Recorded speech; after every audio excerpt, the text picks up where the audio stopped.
अवधूत चिंतन श्री गुरुदेव दत्त। श्री स्वामी समर्थ महाराज की जय। तेव्हा छांदोग्य उपनिषद चालू आहे। शेवटचा अध्याय 6वा अध्याय. 6व्या अध्यायातला शेवटचा खंड 16वा खंड, षोडश खंड. त्याच्यातले जे पहिले दोन मंत्र आपण मागच्या वेळेस घेतले, तर त्याचा संदर्भ घेऊन आपण त्याची संक्षिप्त पुनरावृत्ती करू. आणि त्याच्यानंतर तिसरा जो मंत्र आहे, जो शेवटचा मंत्र आहे या छांदोग्य उपनिषदातला, तो शेवटच्या मंत्रावर थोडस विस्ताराने आपण चिंतन करून त्याच्यानंतर थोडस सर्वसाधारण या छांदोग्य उपनिषदात आपल्याला काय काय मेसेज दिलेले आहेत, काय काय बोध दिलाय, तर त्याचाही संक्षिप्त विचार करू. आणि त्याच्यानंतर मग पुढच्या रविवारी कदाचित 2 किंवा 3 प्रवचन हे पूर्ण छांदोग्य उपनिषदाचा आढावा घेत त्याचा उपसंहार आपण करूया. हं? तेव्हा आता 16वा खंड आणि पहिला मंत्र, त्याच्यामध्ये एक चोराचं उदाहरण दिलंय की चोर जो आहे तो तप्त परशु जो आहे, परशु तप्त असलेल्या परशुला जर त्याचा स्पर्श झाला तर त्या चोराचा हात जळतो, आणि जो चोर नाहीये तर त्याला काही होणार नाही, अशी ही कल्पना आहे. त्यामुळे त्यामुळे त्याचा अर्थ असा होता की हे सौम्य, राजकर्मचारी कोणत्याही पुरुषाचे हात बांधून जात असतात कोणत्या तरी, आणि सांगत असतात की या धनाचे तू अपहरण केले आहेस, तू चोरी केली आहेस, त्याच्यासाठी ती कुऱ्हाडीची धार ही तापवावी आता. आणि ती जो तू जर या चोरीचं कार्य करणारा असशील आणि जर तू मिथ्यावादी असेल तर ती ही जी काही कुऱ्हाड आहे ना तप्त केलेली, ती तुझ्या हातावर मी ठेवेन, आणि तेव्हा तुझा हात जर भाजला तर समजायचं की तू चोरी केलेली आहेस. तेव्हा तो जो मिथ्या अभिनिवेश करणारा जो पुरुष आहे तो आपणास मिथ्याला लपवून तप्त कुऱ्हाडीस ग्रहण करत असतो, परंतु तो त्यापासून दग्ध होत असतो आणि तो पुढे मारला जात असतो. म्हणजे इथे कल्पना अशी आहे की ती जी काही परशु किंवा कुऱ्हाड जी आहे, ती परशु जी आहे ती त्याची परीक्षा घेणारी आहे. आणि जो खरोखर त्याने चोरी केली आहे आणि जो मिथ्या म्हणजे खोटं वर्तन करतो, खोटं बोलतो, तर त्याला ती कुऱ्हाड त्याचा हात जो आहे तो पूर्ण जाळून टाकेल, असा त्याचा अर्थ आहे. तेव्हा या मंत्राचा पहिला मंत्र आपण घेतला आणि त्याचा आशय असा आहे की हे सौम्य, ज्या पुरुषाच्या विषयाबद्दल चोरी केल्याच्या संशयाने तो युक्त असतो, तेव्हा त्यास राजकर्मचारी जे आहेत ते दंड देणे अथवा त्याची परीक्षा घेण्यासाठी हस्तगृहीत म्हणजे त्याचे हात बांधून आणत असतात. आणि ह्याने काय केले आहे अशा ते सांगत असतात की ह्याने, ह्या पुरुषाने हे धन चोरलेले आहे. तेव्हा ते न्यायाधीश सांगत असतात काय, धन केवळ घेण्याने हे बंधनात म्हणजे कारावासात घेण्यास योग्य होऊन गेले आहे. तेव्हा तो अन्य प्रकारे कोणत्याही प्रकारे जर धन दिल्यावर देखील त्यास घेणाऱ्यास बंधनाचा प्रसंग उपस्थित होत असतो. तेव्हा अशा प्रकारे हे सांगितल्यावर गेल्यावर तो पुन्हा सांगत असतो की ह्याने चोरी केली आहे, अर्थात चोरीचे धन ह्याने घेतले आहे. त्यांच्या अशा प्रकारच्या सांगण्यावरून तो पुरुष काय म्हणतो, तो खोटच बोलतो की मी चोरी केलेली नाही, मी चोरी केलेली नाही, असं तो वारंवार सांगत असतो. आणि आपल्या केलेल्या गैरकर्मास तो लपवत असतो.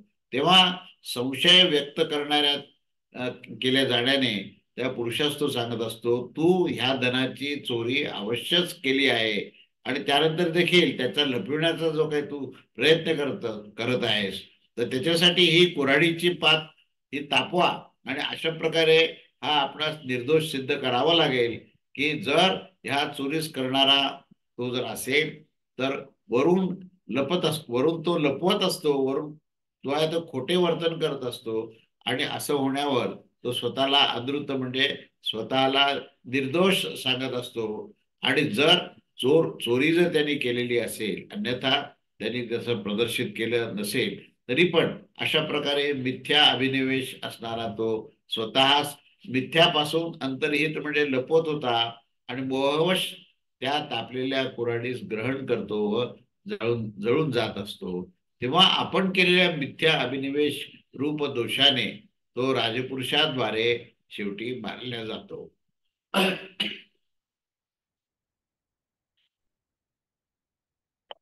म्हणजे इथे हे जे काही उदाहरण दिलेलं आहे, ह्या उदाहरणामध्ये मुख्य समजून घेण्याची गोष्ट अशी आहे की राजकर्मचारी जे असतात ते चोराला हुडकतात.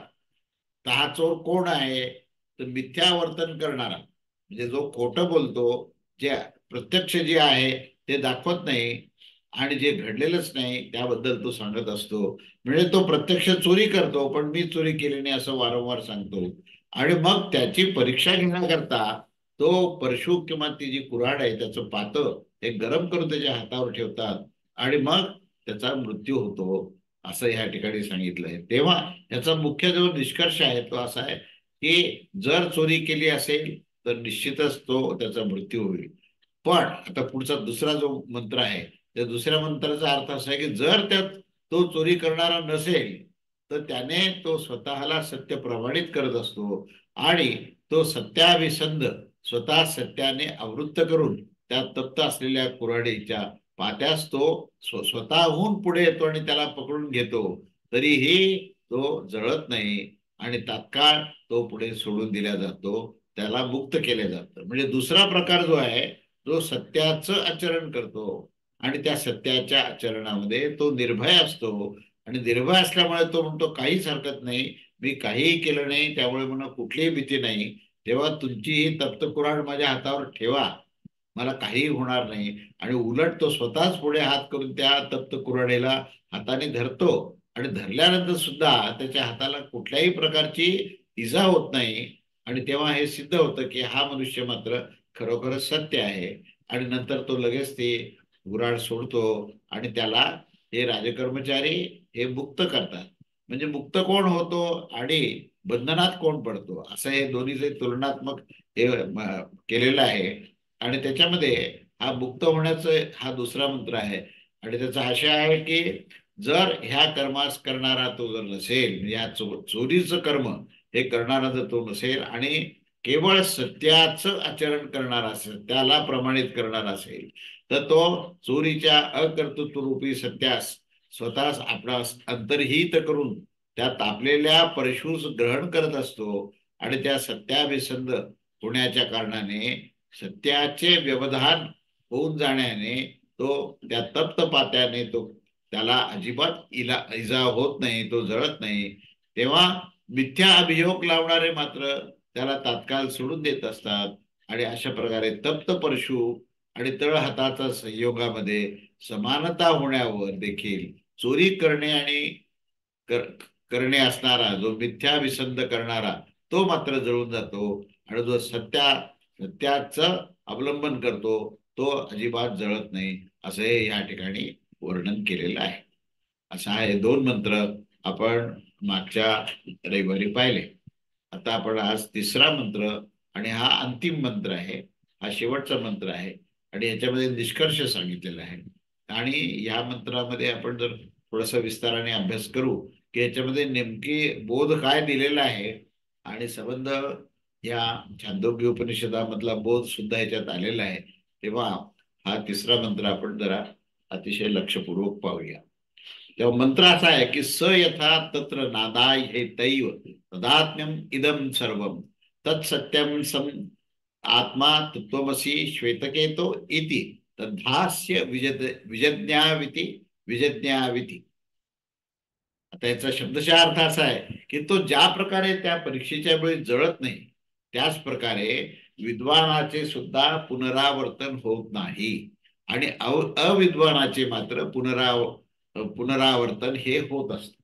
म्हणजे आता तो दृष्टांत दिला होता की कुऱ्हाड तप्त कुऱ्हाड आणि ती जो सत्यवादी आहे त्याला त्याच्या हाताला इजा होत नाही आणि जो असत्यवादी आहे त्याचा हात जळून जातो. हे जे काही सांगितलंय ते हे उदाहरण कशा करता आहे, तर जो विद्वान आहे ज्याला ब्रह्मतत्वाचं संपूर्ण ज्ञान झालेलं आहे आणि जो ब्रह्मस्वरूप झालेला आहे त्याचं पुनरावर्तन होत आहे, म्हणजे तो पुन्हा जन्ममृत्यूच्या चक्रात येत नाही तर संपूर्ण मुक्त होतो. आणि अविद्वान म्हणजे जो आसक्त आहे, प्रकृतीमध्ये आसक्त आहे, कामनेने युक्त आहे, जो भोगवादी आहे, त्याला मात्र तो पुनरावर्तन म्हणजे पुन्हा पुन्हा जन्ममृत्यूच्या चक्रामध्ये यावं लागतं.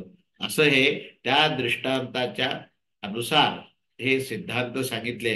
हे सिद्धांत असा आहे की जो अनासक्त निष्काम आहे, जो आपल्या स्वधर्माच्या आचरणाने जाणारा आहे आणि तो ब्रह्मतत्वाशी अभिन्न झाला आहे, एकरूप झालेला आहे, तर तो जो ब्रह्मतत्वाशी एकरूप झाला आहे त्याला पुनश्च जन्म आणि मृत्यूचं पुनरावर्तन होत नाही.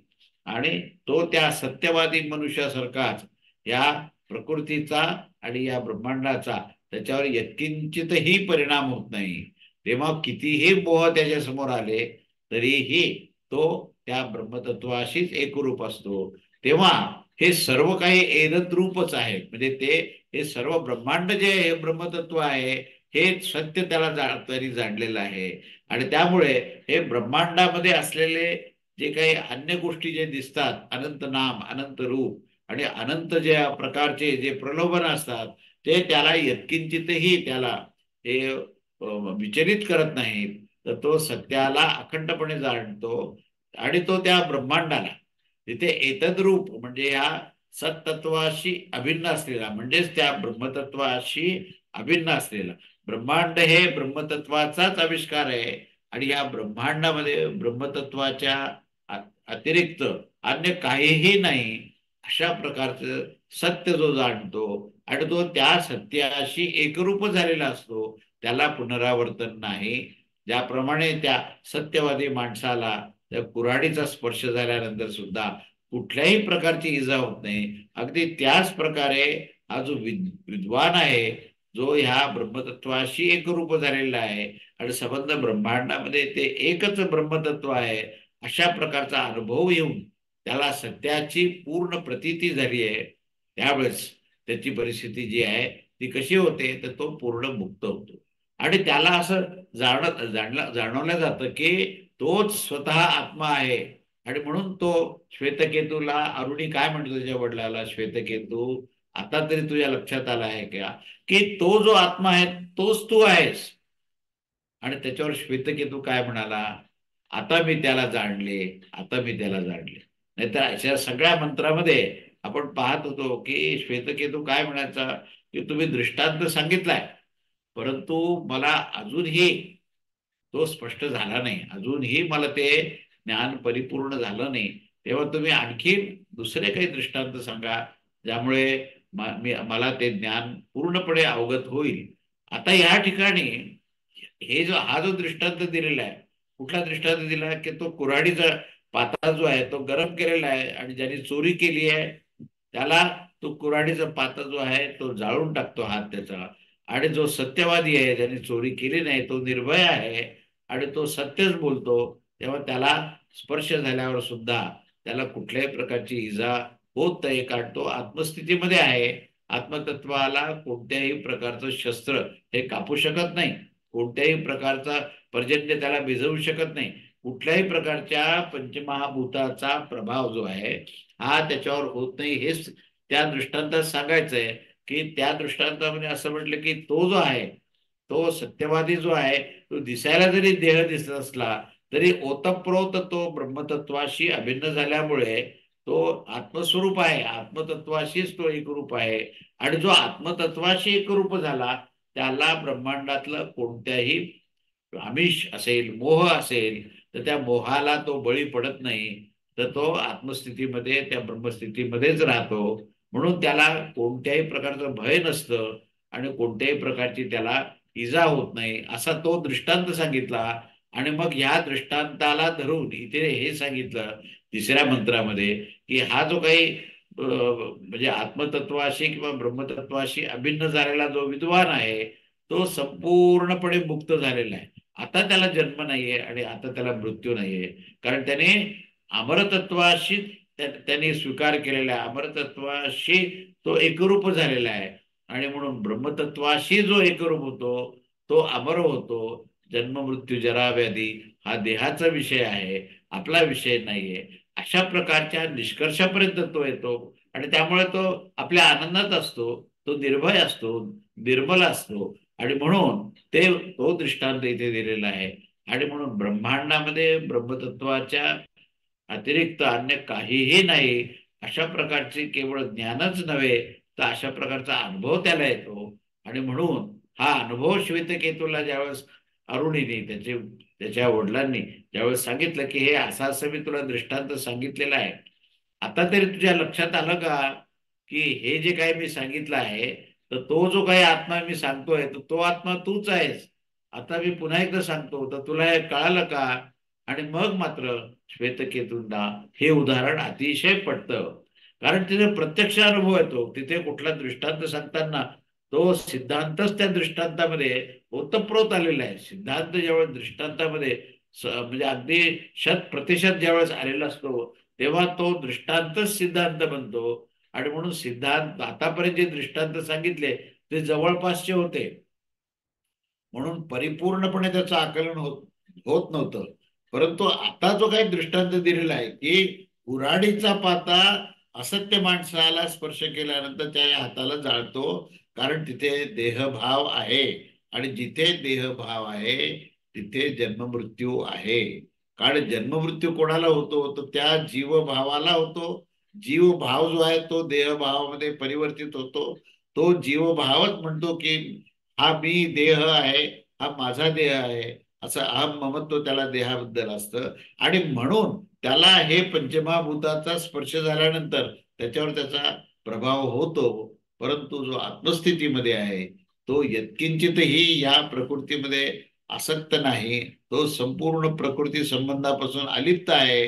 आणि मग ती अलिप्तता त्याला जन्म मृत्यूपासून मुक्त करते. हे मोठं रहस्य या ठिकाणी सांगितलंय.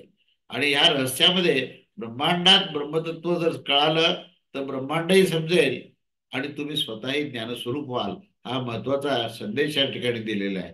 तेव्हा इतकं सगळं सांगितल्यानंतर श्वेतकेतू म्हणतो की खरोखर तुम्ही आता जो काही दृष्टांत सांगितलाय, त्यामुळे आता मी त्याला जाणलंय, आता मी त्याला जाणलंय, आता मी त्याला जाणलंय, असं तो त्रिवार सांगतो. आणि या ठिकाणी हा छांदोग्य उपनिषद संपतो, कारण तो अनुभव सिद्ध झाला. तो त्याला छांदोग्य उपनिषदाचा उद्देशच असा आहे की केवळ ज्ञान सांगायचं नाही, तर ज्ञानाचा अनुभव द्यायचा.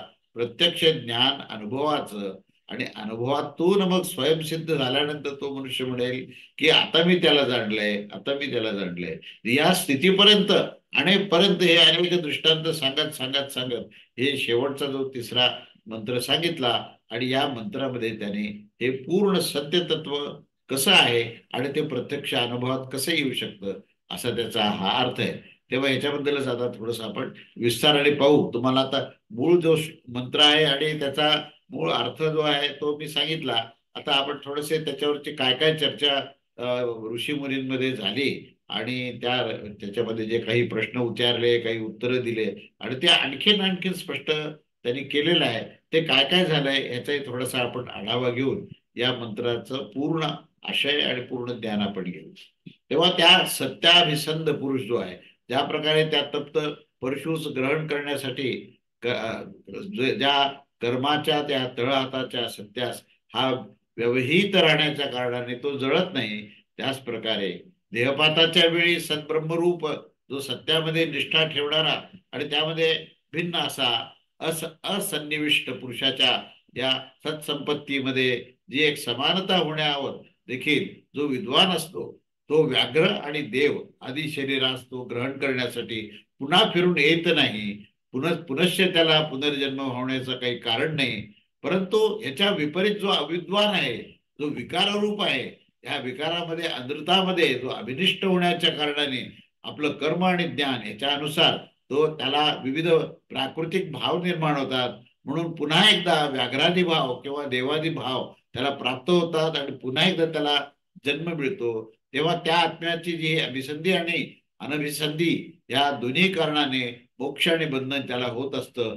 जे संसाराचं मूळ आहे, संपूर्ण प्रजा ज्याच्या आश्रित आहे आणि त्याच्यामध्ये प्रतिष्ठित आहे, असा समग्र संसार ज्याचे स्वरूप आहे आणि जो अजन्मा अमृत अभय शिव आणि अद्वितीय आहे, तेच खरे सत्य आहे आणि तोच तुझा आत्मा आहे, अशा प्रकारे वाक्याचा अर्थ कितीतरी वेळात त्यांनी आधीपूर्वी सांगितला होता. आणि आता इथे असा प्रश्न केला की तम शब्दाचे वाच्य हा जो श्वेतकेतू कोण आहे, याचे उत्तर असे आहे की जो मी श्वेतकेतू ह्या उद्दालकाचा पुत्र असे स्वतः जाणत होता. आणि त्याने आपल्या पित्याच्या त्या आदेशाचे श्रवण मनन आणि ज्ञान प्राप्त करून अश्रुत अमत आणि अविज्ञात जाणण्यासाठी पित्याला पुन्हा पुन्हा विचारले होते की भगवान, हा आदेश कशा प्रकारचा आहे. तो हा अधिकारी श्रोता, मंता आणि विज्ञाता दर्पणामध्ये जसा प्रतिफलित झालेला जो पुरुष आणि जलादीमध्ये प्रतिबिंबित झालेला जो प्रतिबिंब होऊन प्रविष्ट झालेला जो सूर्यादी इत्यादिकाचा समान तेज दाखवणारा त्या तेज जल अन्नमय देहेंद्रिय संघामध्ये जे नामरूप अभिव्यक्ती करण्यासाठी तो प्रवेश झालेला आहे, तर तो तो परमात्माच आहे, तो आत्मतत्वाच आहे, ती परदेवताच आहे, अशा प्रकारचं प्रतिपादन केलंय. तेव्हा तो श्वेतकेतू आपल्या पित्याचा उपदेश श्रवण करण्यापूर्वी आपल्या देह आणि इंद्रियापासून भिन्न असं सद्रूप सर्वात्म्यास तो जाणत असतो. आणि आता मात्र तोच आत्मा तू आहे अशा प्रकारचा जो सिद्धांत आणि हा दृष्टांत आणि हेतुपूर्वक पित्याद्वारे समजून घेतल्यानंतर तो पित्याच्या या कथनातून असे म्हणतो की आता मात्र मला कळाले आहे की मीच सत आहे, मी सतच आहे, हे समजून घेतल्याशिवाय विजज्ञावोत इति ह्या पदास निरुक्ती केल्याने ती अध्यायाच्या समाप्तीची शेवटी समाप्ती सूचित करण्यात आली आहे. आता याच्यावर एक प्रश्न असा विचारला एकाने की या 6व्या अध्यायामध्ये जे काही वाक्य अंतिम सांगितलं आणि आत्म्या संबंधी जे काही विवेचन केलं, तर त्याचं आम्हाला हे सांगा की त्याचं नेमकं फळ काय आहे. आम्हाला हे सांगा की ह्या पूर्ण अध्ययनाचं नेमकं फळ काय आहे. तेव्हा त्याच्यावर जे सिद्ध पुरुष आहे ते त्याला उत्तर देतात की इथे अविज्ञाताच्या विज्ञानरूप फलासाठी श्रवण आणि मनन करण्यासाठी अधिकृत ज्या त्वम शब्दाच्या अर्थाचे वर्णन केले आहे, त्याचे आपल्यामध्ये आरोपित केलेले जे कर्तृत्व, भोक्तृत्व, अधिकृतत्व आणि विज्ञानाची निवृत्तीच याच्यामध्ये हे फळ आहे की ह्या विज्ञानाला म्हणजेच या जगामध्ये असलेल्या अनंत अशा ज्या गोष्टी आहेत त्यालाच सत्यबुद्धी होणे, हेर सत्यबुद्धी ते अज्ञान म्हटलेले. म्हणजे ज्ञानविज्ञानाचं विवेचन करताना ज्ञानेश्वर माऊलींनी सुद्धा ज्ञान हा शब्द सांगताना आत्मज्ञानावर सांगितलंय आणि प्रपंच हे विज्ञान असं सांगताना त्या प्रपंचामध्ये तो परमात्मा आहे या अर्थाचा ज्यावेळेस विचार केला जातो किंवा असं चिंतन केल्या जातं तेव्हा त्याला विज्ञान म्हटलंय. अन्यथा ते विज्ञान म्हणजे केवळ प्रपंच आहे आणि त्याच्यामध्ये आत्मतत्वाचा अभाव जर असेल तर ते मात्र त्या ठिकाणी अज्ञानच असेल, त्याला विज्ञान आहे असं वाटतं. म्हणून आजच्या ह्या विज्ञानाच्या संदर्भात सुद्धा हा सिद्धांत सांगितलेला आहे की आजचं जे भौतिक विज्ञान जे आपण पाहतो तर त्या भौतिक विज्ञानामध्ये आपल्या असं लक्षात येतं की आपण अनेक प्रकारचे शोध लावले, अनेक प्रकारचे ग्रह नक्षत्र शोधून काढले आणि या पृथ्वीवर सुद्धा अनेक भौतिक रहस्य आपण शोधून काढले. पण आपल्याला एवढं सगळं शोधून काढल्यावर सुद्धा अंतिम सत्य मिळालं नाही. का मिळालं नाही? तर ह्या सर्व संशोधनामध्ये ब्रह्मतत्वाचा अभाव आहे, ब्रह्मतत्वाचा अभ्यास नाही, ब्रह्मतत्वाचं कुठेही चिंतन मंथन नाहीये. म्हणून जे दिसलं आणि जे आपल्या ज्ञानेंद्रियामध्ये अनुभवाला आलं त्याला आम्ही सत्य मानून त्याच्यातून आम्ही सिद्धांत मांडले आणि त्या सिद्धांतालाच आम्ही आम्ही ते सत्य सिद्धांत आहेत असं म्हटलं. पण कालांतराने असं लक्षात आलं की हे परिपूर्ण सत्य नाहीये, तर सापेक्ष सत्य आहे.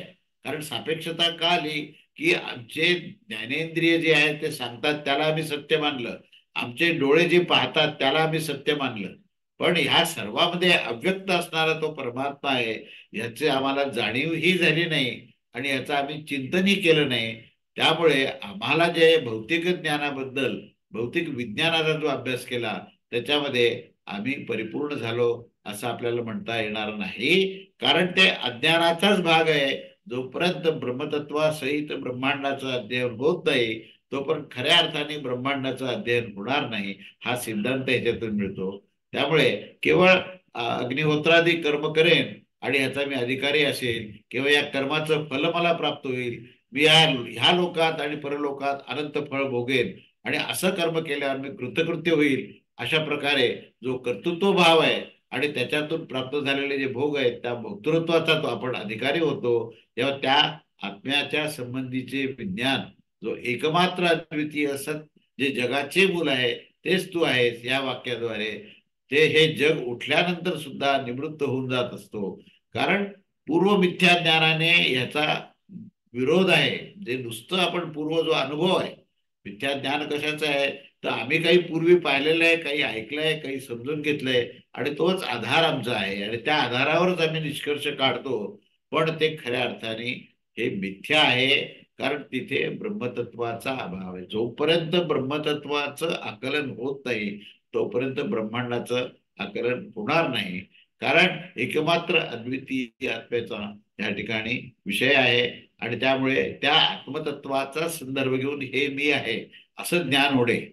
मला आपले हे अन्य कर्तव्य ह्या साधनांनी केले पाहिजे आणि ह्या अशा प्रकारची ही भेदबुद्धी ज्याच्यातून निर्माण झाली तर ती भेदबुद्धी ही कधीही ही राहणार नाही. ज्यावेळेस तुम्ही आत्मतत्वाची अभिन्न व्हाल, जेव्हा आत्मबुद्धीतून ज्यावेळेस तुम्ही तुमच्या स्वधर्माचं आचरण कराल त्यावेळेस जे जे काही प्राप्त होईल ते सत्यच प्राप्त होईल. त्या ठिकाणी भेदाला कुठेही स्थान राहणार नाही.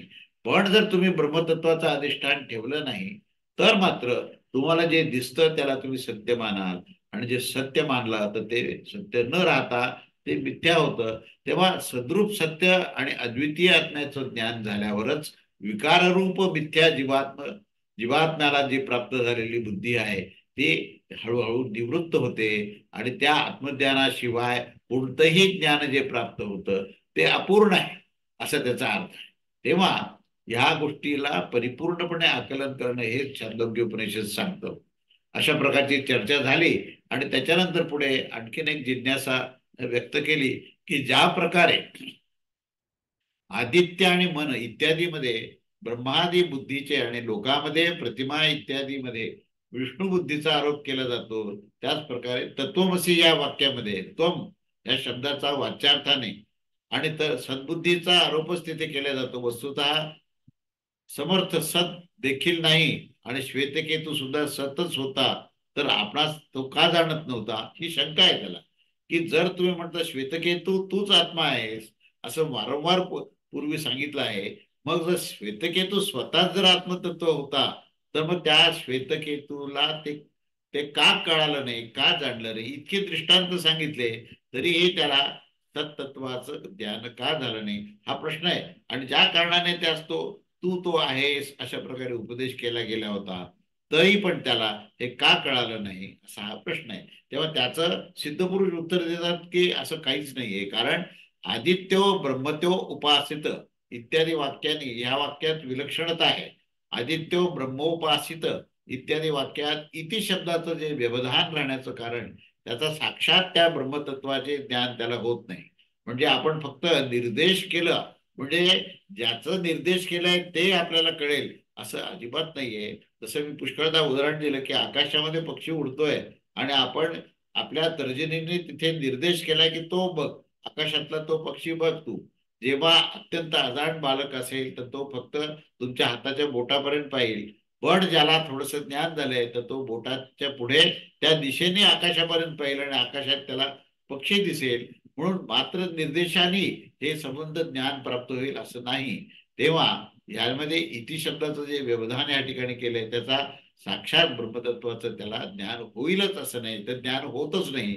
तर त्याच्याशिवाय आदित्यादी रूपवान होण्याच्या कारणाने तसेच रूपवान होण्याच्या कारणाने आणि आकाश व मनाच्या इति शब्दाने जे व्यवधान होण्याने ते ब्रह्मतत्व होऊ शकत नाही. परंतु ह्या प्रसंगामध्ये तर अरुणी सच्चेच म्हणजे सत्तत्वाचंच तो वर्णन करतोय.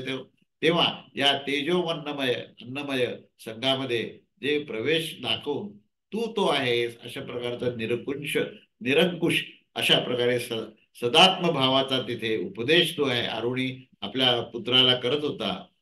असं हे त्यांनी स्पष्टीकरण केलं.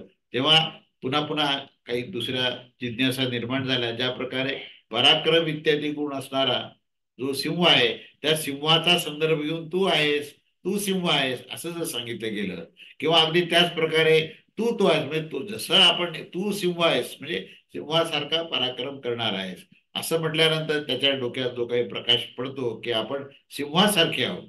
तसं जर नुसतं तो आत्मा तू आहेस असं जर वाक्य म्हटलं तर त्याला हे पटकन आकलन होऊ शकतं का की मी आत्मा आहे. तर उत्तर असं की तसं होऊ शकत नाही. त्याचं कारण असं की मृत्तिका इत्यादी समान एकमात्र अद्वितीय सतच हे सत्य आहे असा उपदेश केला आहे. औपचारिक विज्ञानाच्या द्वारे त्यास जोपर्यंत विलंब अशा प्रकारचा सच्च्या प्राप्तीचा उपदेश केला जाऊ शकत नाही. कारण तू इंद्र आहेस, तू यम आहेस इत्यादीच्या या विज्ञानाच्या समान. औपचारिक विज्ञान तर मिथ्याच आहे. त्याच्याशिवाय ही स्तुती देखील होऊ शकत नाही, कारण श्वेतकेतू उपास्य नाही, उपास्य होऊ शकत नाही. न श्वेतकेतूच्या रूपाने उपदेश म्हणजे सच्ची स्तुती होऊ शकत नाही. कारण की तू दास आहेस असं सांगून राजाची स्तुती केली जाऊ शकत नाही. आणि त्याच्याशिवाय देशाधिपती तू ग्रामाध्यक्ष आहेस असं सांगितल्याप्रमाणे सर्वात्मक सत्ला तू तो आहेस असं सांगून श्वेतकेतू रूप एका देशामध्ये विरोध करणे त्याला उचित नाही. कारण केवळ निवेदनाने आत्मतत्वाची तुम्हाला प्रचिती मिळणार नाही. कितीही वर्णन करा तुम्ही. आपण जसं साखरेचं कितीही वर्णन केलं की कशी गोड आहे, तर ती गुळापेक्षा गोड जास्त आहे, ती आजची जे रसाळ आहे, असं आपण कितीही वर्णन केलं त्या साखरेचं आणि कोणत्याही गोष्टीशी तुलना करून दृष्टांत देऊन साखर अशी गोड असते असं सांगितलं तरी त्याचं ज्ञान होणार नाही जोपर्यंत शांतपणे ती साखर तो जिभेवर ठेवून खात नाही. आणि त्यावर निशब्द अवस्थेमध्ये तो खातो आणि आता मात्र त्याला ही साखर कशी गोड आहे सांगायची गरज नाही. अगदी त्याचप्रमाणे आत्मतत्वाचा विषय तुम्ही कितीही चर्चा केली तरी त्याला आत्मतत्व कळणार नाही जोपर्यंत प्रत्यक्ष तो त्या अनुभूतीमध्ये जात नाही. तेव्हा त्याच्या अतिरिक्त या सच्च्या आत्म आत्म उपदेशाने आणि अर्थात ह्या कोणत्याही अन्य दिशेकडे गती या वाक्यामध्ये म्हणजे अशा प्रकारच्या कितीही ह्याच्यामध्ये विवेचनामध्ये ते सिद्ध होऊ शकत नाही. पुन्हा आता जिज्ञासा अशी केली की जर असं मानलं की मी सत्य आहे, अशा बुद्धीच्याच कर्तव्य रूपाने उपदेश केला गेलेला आहे, त्याप्रमाणे तू सत्य आहे असं सांगून अज्ञात असलेल्या ज्ञान जे आहे ते जाऊ शकतं का? आणि मग ते जर सांगितल्या जाऊ शकत नसेल तर मग हे आतापर्यंत जो काही उपदेश केला आणि त्या उपदेशामध्ये असं जे सांगितलं वारंवार तर ते योग्य होतं का असा पुन्हा एकदा प्रश्न विचारलाय. तेव्हा त्याच्यावर तो उत्तर दुसऱ्या सत्पुरुषांनी दिले की परंतु ह्या पक्षास मांडण्याने देखील अश्रुत आणि श्रुत होऊन जात असतो इत्यादी कथन. तर हे काहीही निष्कर्ष काढणार नाही. म्हणून पुनश्च विचारणा केली की हे कथन जे आहे म्हणजे मी सत्य आहे अशा प्रकारचा या बुद्धिरूप त्या विधीच्या या स्तुतीचा भाग तो होऊ शकतो का? तर असं म्हणजे वेगवेगळ्या पद्धतीने त्याने विविध बाजूनी त्याला पुन्हा पुन्हा प्रश्न करून तो ते ज्ञान पक्क करण्याचा प्रयत्न केलेला आहे. तेव्हा समाधान असं दिलंय की असं विविध चर्चेने असं काही होऊ शकत नाही. तर इथे आचार्य असणारा जो पुरुष आहे त्यालाच हे ज्ञान प्राप्त होतं, कारण तो स्वयंसिद्ध आहे आणि त्याने स्वतः त्याचा अनुभव घेतलेला आहे. म्हणून आचार्यवान पुरुषासच हे ज्ञान होतं. त्याला तोपर्यंत विलंब आहे की इत्यादी उपदेश केला आहे. आता विलंब हा शब्द कशा करता वापरला की जोपर्यंत देहभाव आहे तोपर्यंत त्याला आत्मभावामध्ये जात नाही, तोपर्यंत त्याला आत्मतत्वाचं आकलन होत नाही. म्हणून देहत्याग शब्द तिथे वापरला. तर देहत्यागाचा तिथे अर्थ असा आहे की प्रत्यक्ष मृत्यू न होता त्या देहाच्या संदर्भातला जो भाव आहे म्हणजे देहभावामध्ये मी देह आहे किंवा माझा देह आहे अशा प्रकारची जोपर्यंत त्याची भावना असते तोपर्यंत त्याला आत्मतत्वाचं यत्किंचितही ज्ञान होऊ शकत नाही. अशा प्रकारचा उपदेश हा केलेला आहे. जर येथे मी सत्य आहे अशा प्रकारच्या बुद्धिमात्राचेच कर्तव्य रूपाने विधान केले गेले होते तेव्हा तम शब्दाच्या मध्ये ती जीवाची सद्रूपतेचा उपदेश झाला नसेल तर आचार्यवान पुरुषास ज्ञान झाले असते. अशा प्रकारे ज्ञानाच्या या उपायाचा उपदेश केला गेला नसता. ज्या प्रकारे अग्निहोत्र करा इत्यादी विधीमध्ये आचार्यत्व जे अर्थात प्राप्त होत असतं म्हणजे त्या ठिकाणी जे काही आचरणशास्त्र आहे स्वधर्माचरण आहे त्याचं वर्णन केलं आणि त्याप्रमाणे तुम्ही स्वधर्माचं आचरण केलं तर तुम्हाला आत्मतत्वाचा अनुभव तत्क्षणी होईल असं नाही. तो विलंब शब्द वापरलाय. जोपर्यंत तुम्ही या सगळ्या स्वधर्माच्या आचरणातून तुम्ही सहज अवस्थेमध्ये जाऊन जोपर्यंत तुम्ही स्वरूपामध्ये एकरूप होत नाही तोपर्यंत म्हणजे हा काही वेळेचा जो भाग आहे तिथे विलंब शब्द वापरलाय. तर तोपर्यंत तुम्हाला ही आत्मतत्वाच्या अनुभवाची प्रतीक्षा करावी लागेल. तेव्हा हे समजून घेणं आवश्यक आहे. आणि त्यामुळे आता त्याला विलंब आहे असा जो शब्द वापरला आहे तो कालक्षेपाबद्दल जे सांगितलंय तर ते ही साधना आहे. म्हणजे स्वधर्माचरणातून ते आपण स्वरूपाकडे जाण्याकरता आपल्याला साम्यभाव आणि समत्व सिद्ध करणं हे आवश्यक आहे. आणि ते जोपर्यंत होत नाही तोपर्यंत तुम्हाला केवळ प्रतीक्षा करावी लागेल आणि तपस्या करावी लागेल. आणि आचार्यवान जो पुरुष आहे, ज्यांनी स्वतः आत्मतत्वाचा अनुभव घेतलेला आहे, त्याच्याच माध्यमातून आपल्याला हे ज्ञान हळूहळू प्राप्त होईल. त्याला विलंब शब्द वापरला आहे. तेव्हा सद्बुद्धी केल्यानेच मोक्षाचा प्रसंग हा हळूहळू प्राप्त होतो. पहिले तर सद्बुद्धी असणं आवश्यक आहे, योगबुद्धी असणं आवश्यक आहे, आत्मबुद्धी असणं आवश्यक आहे. मग आत्मतत्वाशी अभिन्नता झाली की त्या आत्मतत्वाची प्रचिती प्राप्त होते. त्याशिवाय ज्या प्रकारे अग्निहोत्रादी जे विधिजनित जे अग्निहोत्रादी कर्तव्यता अशा बुद्धीचे अतथार्थत्व, म्हणजे ज्या ठिकाणी यथार्थता नाहीये, केवळ अग्निहोत्राने तुमचं कार्य होणार नाही. तर अग्निहोत्र हे त्याच्यातला एक पथ आहे. त्या पथातून तुम्हाला पुढे अग्रेसर होत होत होत शेवटी त्या स्वरूपाशी एकरूप होणं हे आवश्यक आहे. त्यामुळे अग्निहोत्र परत न होणे अथवा अनुत्पन्नत्व म्हणजे उत्पन्नच न होणे इत्यादी सांगितले जाऊ शकत नाही, कारण तो पथ आहे, तिथून तुम्हाला जावंच लागेल. या सर्व आचरणाच्या माध्यमातूनच तुम्हाला आत्मतत्वाकडे जावं लागेल अशा प्रकारे सांगितलंय. तेव्हा मी स्वतः आहे असं जे काही प्रमाण वाक्यजनित बुद्धी इथे निवृत्त केल्या जात नाही, तर न हे सांगितले जाऊ शकत ते की हे उत्पन्नच होत नाही. कारण की संपूर्ण उपनिषद जे आहे त्याच्या वाक्याचं जे परिवसन जे आहे ते इथे ह्याच अर्थाने आहे. आणि जे सांगितलं गेलं आहे की सत्स्वरूप झाल्याशिवाय देखील तो सद्रूप आहे असं तो जाणत नाही. सत्स्वरूप झाल्यावरच तो जो आहे तो मी आत्मतत्व आहे असं तो त्या ठिकाणी ठामपणे म्हणू शकतो. वस्तुतः तो म्हणत नाही, तो त्यावेळेस अतिशय शांत आणि निशब्द झालेला असतो. अशी त्याची ती स्थिती आहे. तेव्हा हे स्वभावताच त्या प्राण्याची अशी बुद्धी देखील पाहिल्या जात नाही की मी देह आणि इंद्रियाचा समुच्चय भिन्न करता भोगता असा मी जीव आहे. हाच त्या ठिकाणी सदात्म बुद्धी असते. म्हणजे त्या ठिकाणी त्याच्या अस्तित्वाचा संदर्भ जो आहे तो केवळ जे इंद्रियजन्य ज्ञानाशी निगडीत आहे. आणि जोपर्यंत त्या इंद्रियजन्य ज्ञानाच्या पलीकडे तो जात नाही तोपर्यंत त्याला सापेक्ष सत्याचंच ज्ञान होतं. अशा या अवस्थेमध्ये ती सदात्म बुद्धी ही कशी काय होईल असाही प्रश्न आहेच. तेव्हा अशा प्रकारे जोपर्यंत त्यांना देहेंद्रिया व्यतिरिक्त बुद्धी होत नाही तोपर्यंत कर्तृत्व बुद्धीचे असणे देखील संभवच होऊ शकते. आणि हीच गोष्ट आपण पाहायला जाऊ शकते. अशा प्रकारे त्या देहादीमध्ये आत्मबुद्धी होण्याच्या कारणानेच सदात्मबुद्धी होणार नाही. देह हाच अस्तित्व आहे असं जोपर्यंत देह भाव आहे तोपर्यंत आत्मबुद्धी होणार नाही. तेव्हा हे सिद्ध झाले की तत्वमसी हे जे वाक्य आहे ते विकाररूप मिथ्या इत्यादी देहादीमध्ये अधिकृत जीवात्म भावाची निवृत्ती करण्यासाठी आहे. ते तू आहेस हा त्याचा अर्थ आहे. तत्वमसी या शब्दाचाच मुळातून अर्थ की ते ते म्हणजे त्या ठिकाणी आता तुम्हाला डोळ्याला दिसत नाही म्हणून ते शब्द वापरलाय.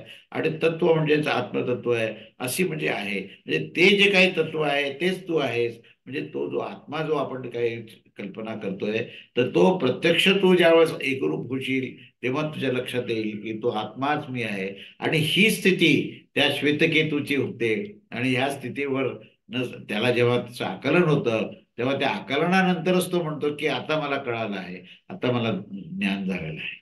तेव्हा अशा प्रकारच्या ह्या विस्तार चर्चा झालेली आहे. आणि त्या चर्चेतून आपण पुष्कळ प्रकारचा बोध घेऊ शकतो. आणि त्या अशा प्रकारे या छांदोग्य उपनिषदातील या 6व्या अध्यायामधील 16व्या खंडावरील भाष्य इथे संपूर्ण झालं आहे. आणि अशा प्रकारे छांदोग्य उपनिषद च्या संपूर्ण 6च्या 6 अध्याय इथे परिपूर्ण झालेले आहेत. तेव्हा छांदोग्य उपनिषद इथे संपलेला आहे. याच्या पुढे या सबंध 6 अध्याय आणि हे सगळ्या खंडावर आपण उपसंहार याचा करूया. अवधूत चिंतन. श्री गुरुदेव दत्त. श्री स्वामी समर्थ महाराज की जय.